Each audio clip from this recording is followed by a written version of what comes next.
There we go. Today, our guest speaker is Myriam Cloutier from Mount Royal Cemetery. Myriam is the Director of Heritage Programs at Mount Royal Cemetery. Founded in 1852, the cemetery is one of the oldest rural cemeteries in North America. I found that an interesting statement. I'm sure you can explain the word rural to us later.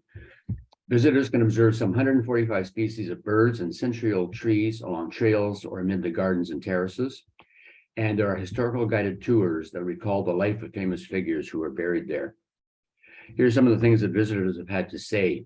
Myriam's historical walking tours are the kind you always hope to get, but so very rarely do get. Her information is organized, insightful, and never boring. Of the dozens of tour guides we've had all over the world, Myriam is by far the best, bringing the long and interesting history of Montreal to life. So I can't think of a better introduction than that, Myriam. The floor is yours. Thank you. So I'm glad to be here with you today. I have many pictures to show you. I'm sure most of you have been to Mount Royal Cemetery. So today I will give you a good overview of its history, and I will show you the grave sites of some of the famous people buried there. And at the end, if you have any questions, if there is time, I'll be glad to answer them. So you probably know these gates. They were installed at the Montreal Cemetery 10 years after its opening. So the cemetery opened in 1852. Those beautiful limestone gates were built in 1862. So the cemetery was founded in 1852, and 3 other cemeteries also came to the mountain. So our neighbors are Notre-Dame-des-Neiges Cemetery and 2 little Jewish cemeteries located on Chemin de la Forêt near our main entrance. At first, the Montreal Cemetery was 50 acres. It's now 165 acres. We have 2 entrances, so that the main gates that you just saw 1 minute ago are located in Outremont on Chemin de la Forêt. And there is a green line on the pavement in the cemetery. And if you follow that green line, it takes you to our south entrance, which is on Camillien-Hood Parkway. So you have a picture now of what those gates look like. So if you are coming from Westmount, more than likely, these are the gates that you use to come to the cemetery. The cemetery was founded by the Protestant community of Montreal. At first, we were nonprofit. We are still not for profit. We are still managed the same way as we were when we were founded. So we have a board of 21 trustees who are all volunteers and lot owners. And some of the participants today are trustees of the Mount Royal Cemetery. So they are elected annually. And the original charter of the cemetery has never been changed. So still today, all profits are entirely devoted to the embellishment and improvement of the property. And the pictures of the people that you see here are some of the 21 founders. So some of them were quite well known in the city, such as Mr. Redpath and Mr. McCord. The cemetery was founded on the mountain because there was a new trend in the mid-1800s. It was to move cemeteries away from the city. So that's why they were called rural cemeteries. So Outremont didn't exist then, it was the countryside. So the mountain was the best place to establish a rural cemetery that would look like a park. So cemeteries would no longer be morbid. They would be established with lots of flowers and trees everywhere. Before the Mount Royal Cemetery, they were 2 Protestant cemeteries downtown Montreal, and they closed shortly after the opening of Mount Royal Cemetery. So as you can see, those are the buildings. Two of the buildings you can still see when you come to the cemetery, the gatehouse, the main gates. This building was destroyed by fire in 1901. So another building was built in 1901, and that's the one we still have today. It's the main office of the cemetery. So because we were established during the rural cemetery trend, we were designated a National Historic Site in 1998 because our style is very typical of what a rural cemetery of the 1800s was. So this red plaque that was installed by the Historic Sites and Monuments Board of Canada is located at our main entrance. So those old sections that we have in the cemetery are very, very different in the style of monuments that they have. So we have marble monuments, sandstone monuments.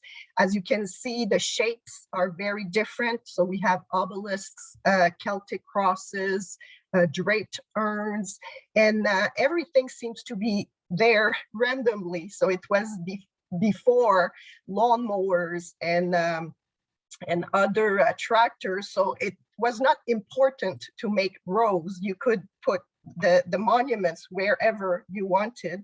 So our historical sections still look like this today. And because we are on the mountain, the topography of the site is very interesting. So there are several views of Montreal, and nothing is flat. So it's a mix of winding roads and curves and hills and valleys. So we were lucky that the first site that was chosen to establish the cemetery was in such a great location. The mountain has 3 summits, and one of them is called the Outremont Summit, and the Outremont Summit is part of Montreal Cemetery. It's what you see in the background here. So on the other side is the tower of Université de Montréal. So this is the map that shows you the cemetery. So as you can see, our entrance is here, Chemin de la Forêt. Our other entrance is here on Camillien Hood and Remembrance Road. We are right beside Notre-Dame-des-Neiges Cemetery. And the dark green that you see here is the first 50 acres of the cemetery. So this is the original map here. So the historical sections are located right here.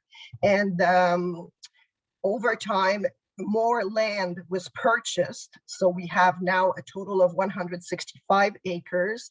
And there was an evolution in the style of sections. So we have areas with flat markers only. We have areas with small graves only, so with tiny monuments. We have military sections. So it's interesting to walk or drive around just to see and look at all those different sections in the cemetery. And the cemetery is no longer just a Protestant cemetery. Since the beginning of the 1900s, many other groups have chosen Montreal Cemetery. It started with the Chinese community and then the Greek Orthodox, and we have a Jewish section, and there are now many Roman Catholics that choose to be buried in the cemetery.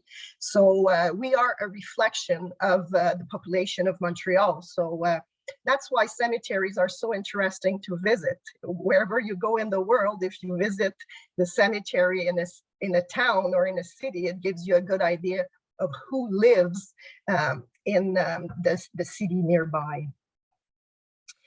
On property, we have the first crematorium in Canada, which was established in 1901, and it remained the only crematorium in Quebec until 1975. And we have done many changes to that building over the years. It's now called the Mount Royal Funeral Complex. So on the left side of the building, we still have the original chapel from 1901. And more recently, we built a bigger chapel, which is right here, which has a seating capability of 200 people. So apart from that building and the three buildings that I showed you at the beginning that are located at the main entrance, these are the only buildings on the property. And apart from the Montreal Cemetery property, the 21 trustees also take care of two other properties on the island of Montreal. So the company has a cemetery in the east end of Montreal in Pointe-aux-Trembles. So they founded a cemetery there in 1910, Hawthorndale Cemetery. And in 1995, a funeral complex was built on site. It's called the Complexe Funéraire des Trembles. In 2015, a brand new cemetery was opened in Senneville. It's called Belvedere Cemetery. So again, there's a funeral complex on site, and we are currently developing many sections around the complex. The three cemeteries that we have offer perpetual rights in perpetuity only. So we don't resell lots, which means that the historical sections, so the people that were buried at Montreal Cemetery in the 1850s, are still where they were then. So that's why our historical sections are still look the way they did, because we don't touch anything. We leave everything the way it is. And for that reason, because the cemetery is now 170 years old, we had to find a way to preserve the historical sections as good as we could. So we created the Friends of Montreal Cemetery in 1998, and that organization helps preserve and promote the history, the nature of the site. So with donations that we receive from the general public, we are able to do many projects, such as the installation of commemorative plaques at the gravesite of interesting, famous people. We have restored all the cast and wrought iron fences in the cemetery. We have 22. We have restored all the mausoleum doors. We have 12 family mausoleums in the cemetery. So you have photographs here of before and after, so before and after. And as you can see here, it was in very bad shape, but the Friends of the Cemetery completely restored all the doors. We also take care of several monuments each year. Monuments belong to families, so it's up to families to come to the cemetery and make sure that their monument is in good shape.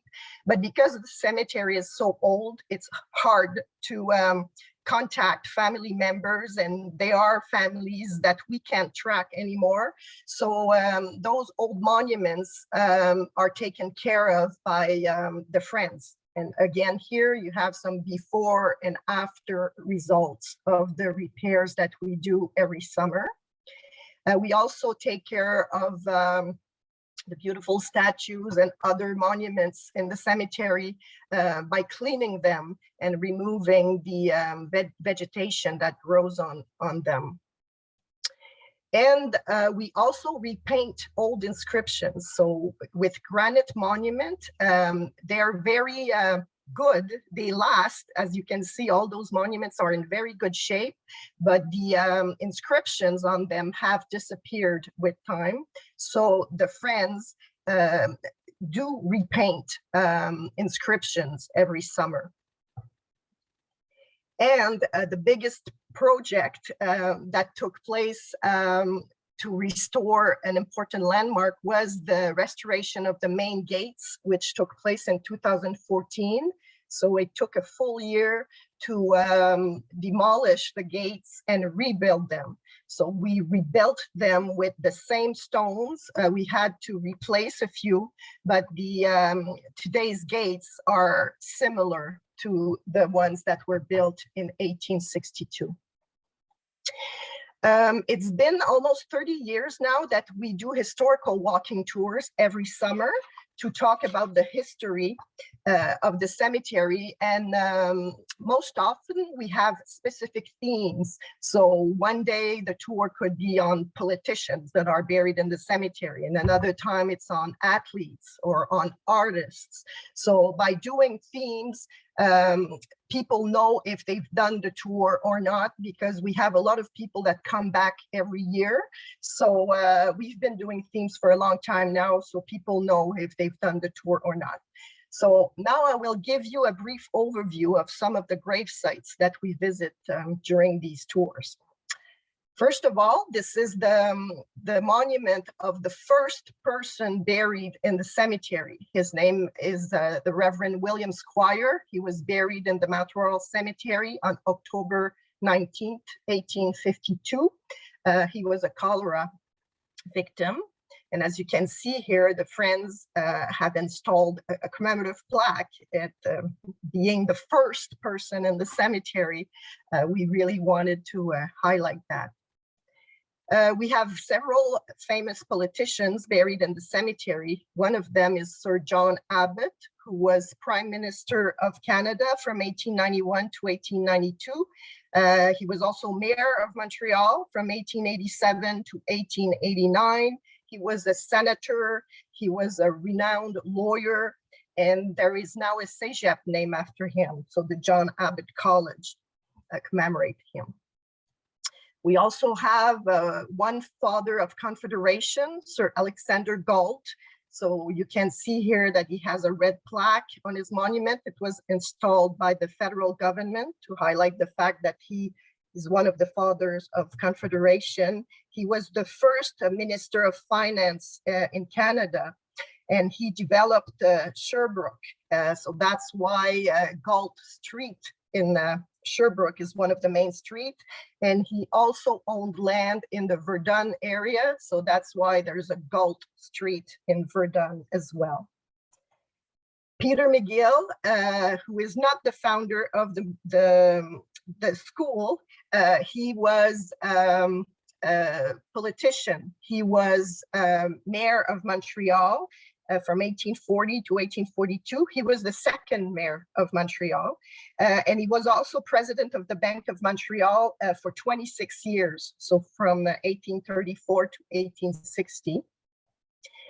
Honoré Beaugrand is buried at the cemetery. He's also a mayor of Montreal. Total, we have 10 mayors of Montreal buried in the cemetery. And this name is well known since there's a metro station named after him at the end of the Green Line. He was also the founder of an important newspaper in Montreal called La Patrie. And throughout his life, he wrote many novels. We have the McCord family. When I was telling you earlier about the 21 trustees, the first president of the board was a member of the McCord family. His name was John Samuel McCord, who's right here. And his son was David McCord. And it's David McCord who donated his collection of artifacts so a museum could be established in Montreal. We have many members of the Redpath family. I think this is one of the biggest lots in the cemetery. John Redpath had 17 children, and most of them are buried in the Redpath lot. As you know, John Redpath founded the first sugar refinery in Canada in 1854. The building still exists along the Lachine Canal in Montreal, but it's no longer a refinery. Condominiums are now there. And there's also a museum on the McGill campus called the Redpath Museum that was funded by John Redpath's son, whose name was Peter Redpath. And on that same Redpath lot, there you can see this. And it's a replica of the McGill gates. because those gates that we see on Sherbrooke Street at the entrance of the campus were donated by the granddaughter of John Redpath. Her name was Amy Redpath. She was married to Sir Thomas Roddick, who was a renowned surgeon, and he was also dean of the medical faculty at McGill. So when he died in 1923, his wife, Amy, decided that some beautiful gates should be built at the entrance. So she paid for those gates, and then she asked the architect to do a small replica. And that's what we have in the cemetery now. So that's what this couple uses for their monument at the cemetery. Right beside the Redpath lot is the Birks lot. So the Birks jewelry store, which was founded by Henry Birks, and then his three sons joined him in the building, in the business. We also have another lot in the cemetery for the Birks family. And we have many members of the Molson family. We have three beautiful mausoleums, such as this one. The big tower is for John Molson Sr., who came to Montreal and founded the brewery in 1786. And he had three sons. So we have three mausoleums, such as this one here. We have several individuals that are quite famous buried at the cemetery. We have David Thompson, who was an explorer. So during the fur trade era, he explored and mapped all of today's Canada. So all those red lines that you see here are some of the paths that he followed. And at the end of his life, he made a map of Canada. And that map still exists today, and it's extremely accurate. So for the mountains, the lakes, he was very talented and meticulous. And he was married to Charlotte Small. She was a Métis. They had 13 children. They lived together for 60 years. And this statue is located in BC, at the city of Invermere. So if you go to the Rockies, you hear his name a lot in most of the historic sites, and there are many, many plaques and museums that talk about David Thompson, which was an outstanding explorer. Anna Leonowens, maybe that name doesn't ring a bell, but she is the governess of the children of the King of Siam. So if you remember the film, The King and I, so Anna really existed. So she did work for the King of Thailand in the 1860s. And then she moved to the United States, where she wrote 2 books to talk about her time at working for the King. And she then came to live in Canada, and she spent 40 years in Canada. So the first years were in Nova Scotia, and then she moved to Montreal. So from 1901 to 1915, she lived on McTavish Street in Montreal. So The King and I was a renowned Broadway musical. It was also a film. There's a Disney movie that talks about her life. There was a remake of The King and I in the year 2000 with Jodie Foster. It was called Anna and the King. And Joe Beef is also buried in the cemetery. So it's not just a story made up. Joe Beef really existed. His real name was Charles McKiernan. So he owned a tavern downtown Montreal in today's Old Port. And it was extremely popular. All the sailors and everybody knew about Joe Beef. He was a very interesting character. And he was also very generous to the homeless people. So the first floor was a restaurant, and the other floors of the big building he owned was for homeless people, so they would have a place to sleep at night. Toe Blake is buried in the cemetery. You all know that name. He was a winner of 11 Stanley Cups, 3 as a player and 8 as a coach. We have several other hockey players buried in the cemetery. Another one is Howie Moranz, who was a famous hockey player in the 1930s.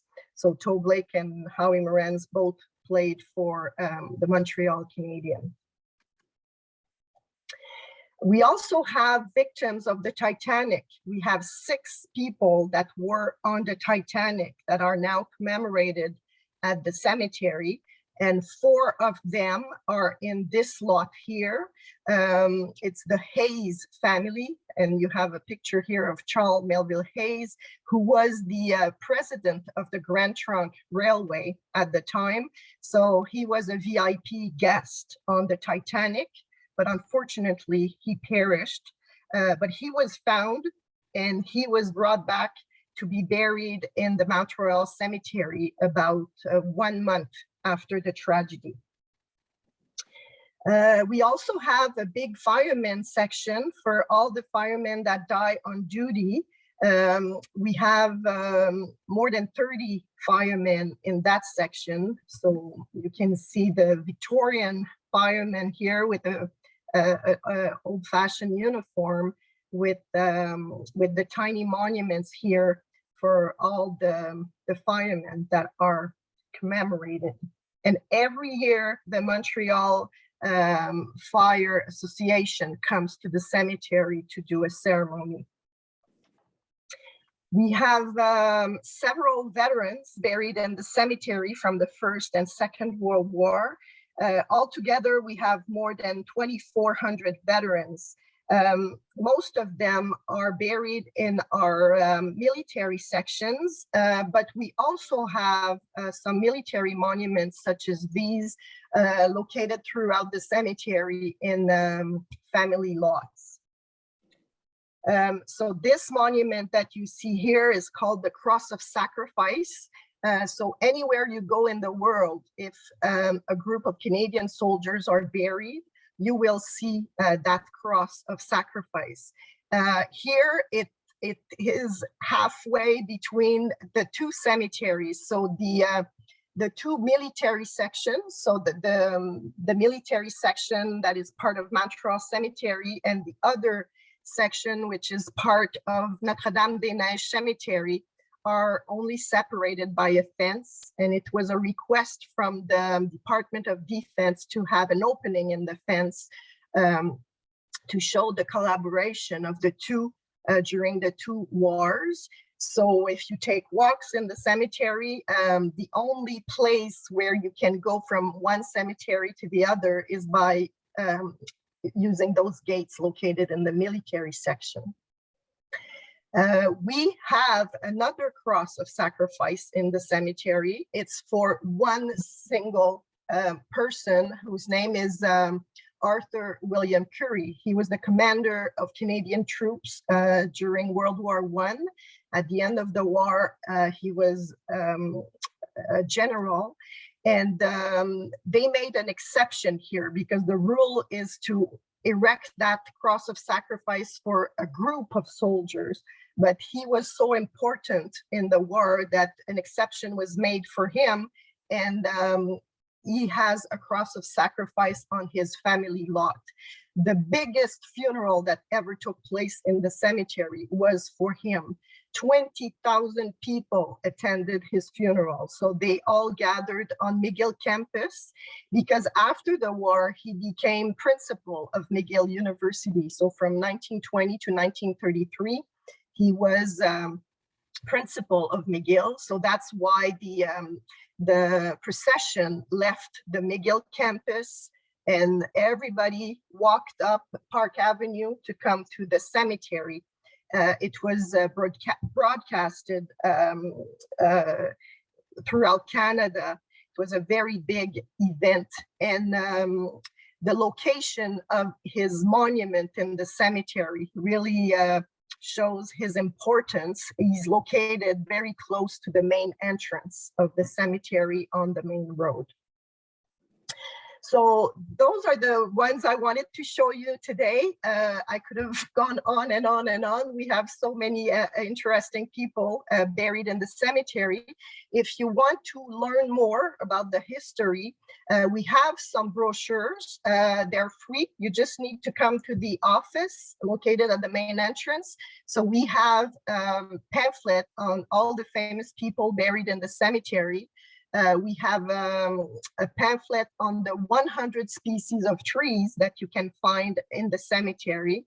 We have a pamphlet on the 130 species of birds that you can see when you walk around. All those pictures in the pamphlet were taken on site, so in the cemetery. And we have another pamphlet that is brand new that talks about the 50 remarkable monuments that you can see in the cemetery. So all the pamphlets are done the same way. There's always a map inside that shows you where to go to find the points of interest. We also have a booklet that you can obtain at our main entrance, which is a summary of all the historical tours that we've done in recent years. We also have a book. It's a big book, like a coffee table book, which was done by a professor from McGill University, whose name is Brian Young. So that book was published in 2003, but it is still available at the cemetery office. So the cemetery is open every day of the year, all year round. It is still a very active cemetery. So you are welcome to come to walk around and take part in the tours that we organize. So if you have any questions, and if we have time, I'm willing to answer any questions now. So thank you. Thank you very much, Myriam. I have a question right away. What happened to the two Protestant cemeteries that were in downtown Montreal? One of them was exactly where Complexe Guy Favreau is now. So where people go to get their passport on René Lévesque Boulevard, that is exactly where the first Protestant cemetery was established. So when Complexe Guy Favreau was built in the 1970s, they found some remains, and those remains were brought to Montreal Cemetery. The other Protestant cemetery was called the Papineau Road Cemetery. So it was located on Papineau Road, very close to where Jacques Cartier Bridge is now. So those two cemeteries closed in 1854, so 2 years after the opening of Montreal Cemetery. And it was possible for families to exhume family members from those old cemeteries to bring them to the Montreal Cemetery. And at the cemetery, we have a lot of monuments that predate the opening because of those monuments that were first located downtown. And does that mean that there are still some bodies underneath Guy Favreau? Not all of them were exhumed? A few years ago, Hydro-Quebec was doing some work on René Lévesque Boulevard, and they found some remains, and those remains were taken care of by the city of Montreal, and eventually they will be brought to us. But we're waiting. It's the city of Montreal that is in charge of that at the moment. So yes, they are still bodies, but we have all the records from those two cemeteries. So for people that do genealogy, we are able to help them, to tell them if they were there and if they've been transferred to the Montreal Cemetery. Okay, I've got a hand up here. I'm not sure who it's from. It's from Susan. Oh, Susan, go ahead. Thank you, Myriam. That was very, very interesting. Thank you for speaking to our club. I've got two questions to start off with. You mentioned perpetual rights. Do all of the bodies buried at the cemetery have perpetual rights? And also, is there room left for burials?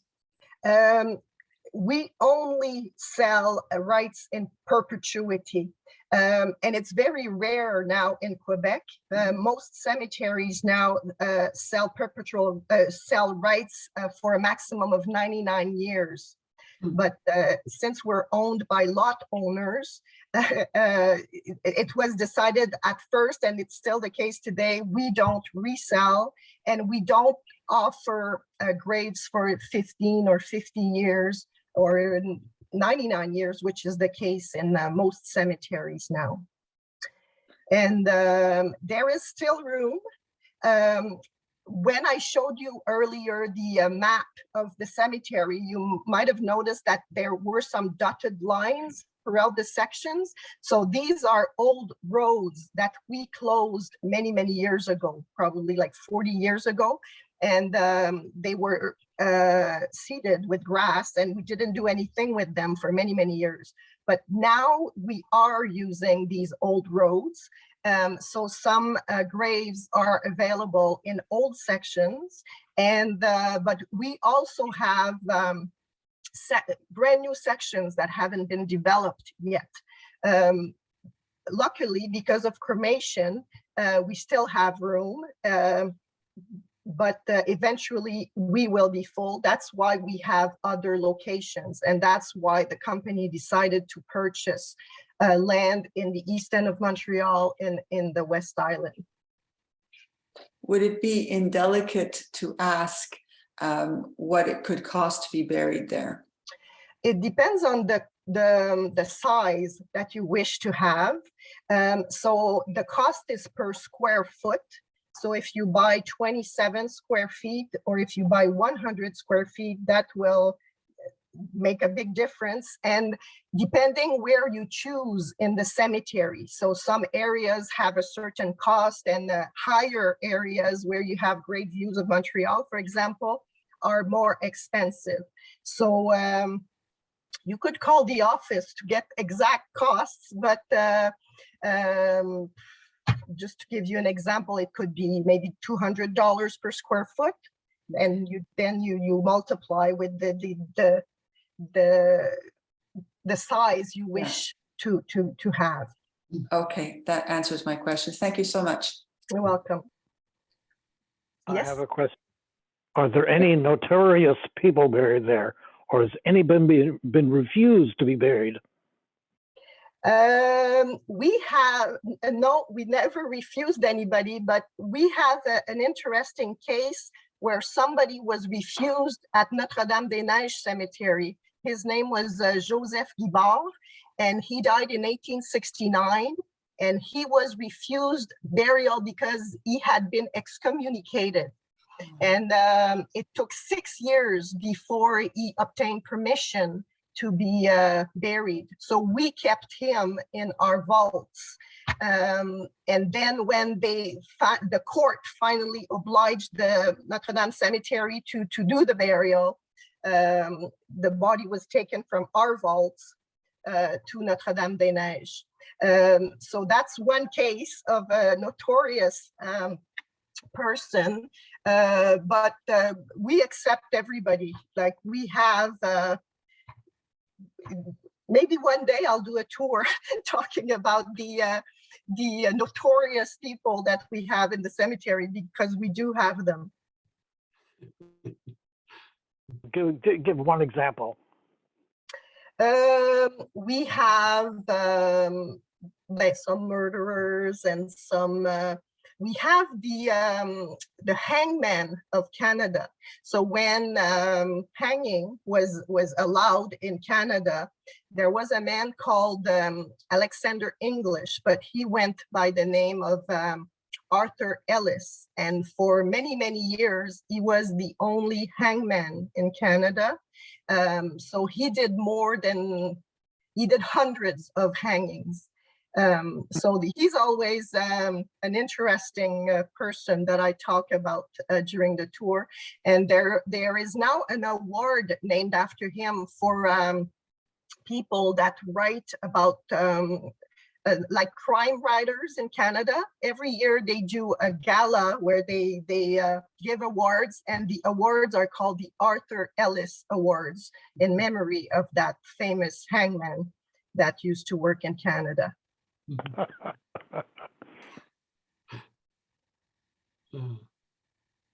Sorry, Rod, you have a question? Well, Myriam, what a fascinating talk today. I thought I knew the cemetery quite well because I've got 4 generations buried there, including right next to the Birks plot. But I mean, it is the history of Montreal and wonderful, wonderful property. I think thanks to cremation, there's room for 48 little canisters in my grandfather's plot. So we've got a long way to go. Oh, I've registered all my children and grandchildren there.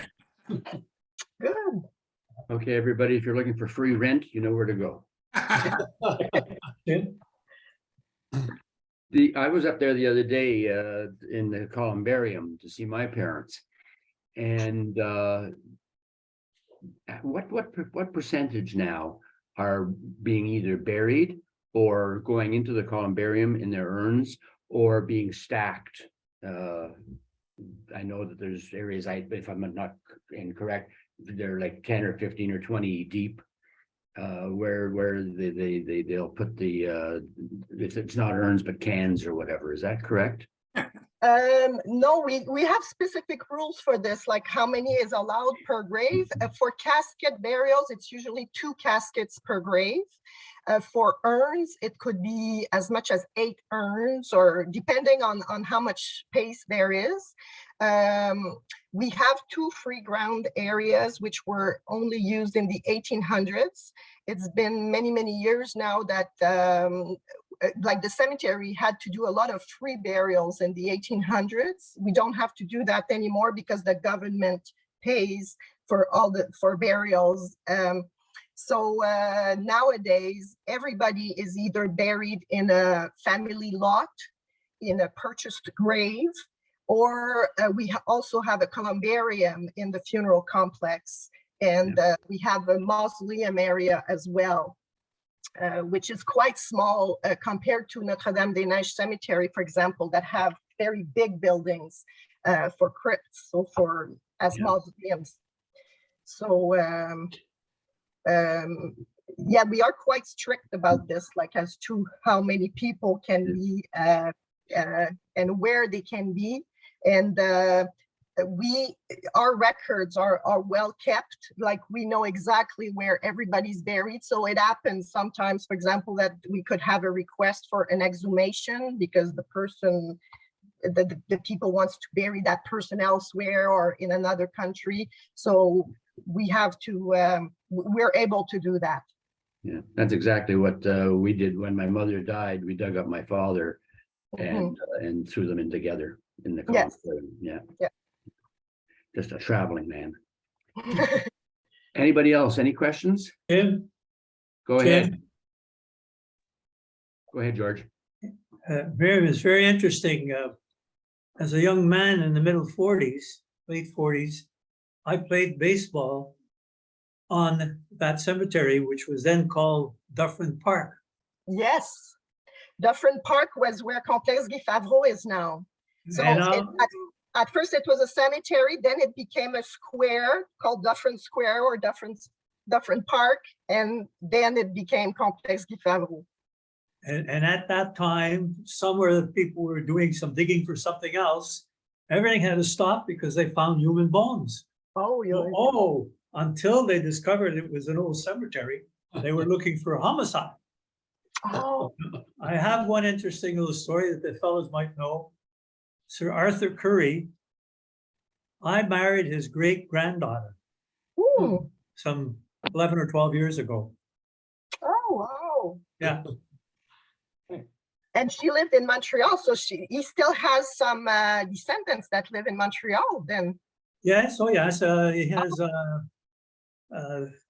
three grandchildren, well, with Marilyn, my wife, and then her two children are here, and one is in Ontario. Oh, wow. Yeah. Ooh, So anyway, it's interesting, a very interesting man. yes. That's why he was so popular. 20,000 people. I remember her saying it was the first honorary civil burial that the federal government got involved in. So I'm Yes, not and they surprised had that there were visitors 20,000 from people. around the world for that funeral, like Yeah. diplomats from everywhere that came to the burial. The procession was very long. Yeah, yeah. Thank you. It was You're very welcome. interesting. You're Very welcome. interesting. So we know where we'll find you then. Last call for questions. I have one comment. I don't know who was responsible for inviting you on this particular day, but it's sort of appropriate, and I thank you. It's the feast day of All Souls today. Right. We think of everything. Well, Jim, I invited Myriam and I think she did an outstanding job, so I couldn't be happier. Well done, Myriam. Well, thank you. I was glad to be with you today. No, we've had a wonderful, wonderful time. We appreciate your time. We have maybe 5 or 10 more minutes of our own meeting to finish up. You're welcome to stay, but if you'd like to rush off for lunch or whatever, don't feel bad. We appreciate very, very much the time you spent with us today, Myriam, and I'm sure you're going to have a few other guests in your tours this coming summer. Sure, you're welcome to attend. So, Thank you, Myriam. so it was nice seeing you. Thank you. Thank you for Thank- inviting me. Thank you. Okay, Bye. bye-bye.